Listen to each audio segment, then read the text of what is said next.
A je një nënë e re që sapo ke lindur dhe fëmia juaj qan non-stop, pavarësisht se e ke ndruar, e ke lar, e ke ushqyer dhe ndoshta edhe ka fjetur pak gjumë. Më ndiq deri në fund ndërsa dua të ndaj një dy gjëra të vogla që më kanë ndihmuar mua kur fëmijët e mi ishin të sapo lindur deri në moshën 6 muajsh. Një nga arsyet pse foshnjat qajnë është për shkak të dhimbjeve të barkut. Ne si shqiptar flasim shpesh dhe themi që i pret barku, por çfarë e shkakton këtë?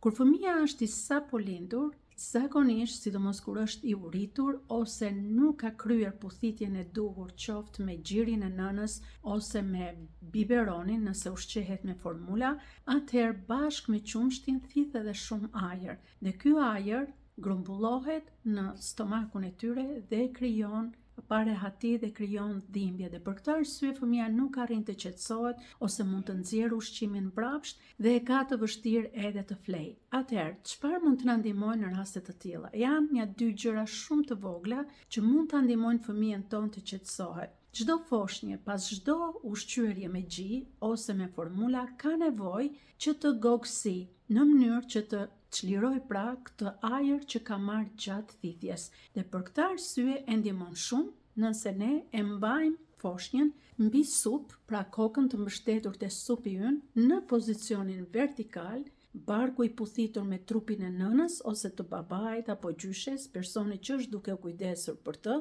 dhe mbajtja për disa kohë, disa minuta në këtë pozicion e ndihmon që ajri të ngjitet në ezofag dhe të dalë nga goja, pra të gogësi. Pse? Sepse në atë moshë muskujt e barkut të fëmijës dhe sistemi i tij ende nuk tretës, ende nuk është konsoliduar në mënyrë që të kryej çlirimin e gazrave në mënyrë natyrale. Gjatë mbajtjes në këtë pozicion ne mund t'i bijmë shumë lehtë bebes në shpinë, dua ta theksoj shumë lehtë, si për ta qetësuar dhe prisni derisa të gogësi, një herë, dy herë ose tre herë, por të paktën të ketë disa minuta që nuk po gogësin më, atëherë fëmia e ka nxjerrë gjithë ajrin që ka thithur gjatë ushqyerjes dhe është më i qetë. Një pozicion tjetër do të ishte gjithashtu mbi prehër, pra përsëri e vendosim fëmijën mbi prehër, përmbys, e mbështesim kokën e tij, të sigurohemi që çapa e tij suportohet, pra është i mbështetur në mënyrën e duhur, koka nuk po varet dhe përsëri mund t'i bijem shumë lehtë pak mbi shpinë në mënyrë që ta ndihmojmë atë që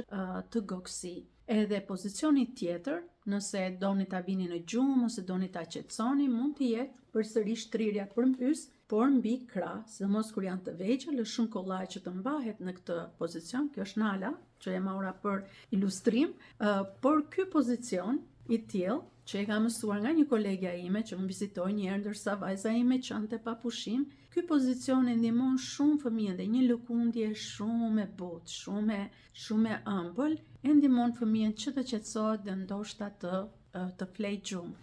Një gjë tjetër që sugjerohet ishte mbajtja e një kanguri. Kangur është ajo mbajtësja e fëmijës që mundson që fëmia të rri i puthitur me trupin e nënës në këtë pozicion, pra pozicionin vertikal, dhe është një ndihmë shumë praktike, sidomos nëse nëna do dalë shëtitje ose don që të bëj punë nëpër shtëpi, edhe fëmia mund të flej ose thjesht mund të qëndroj me nënën dhe mund të jetë një pozicion shumë i rehatshëm për të.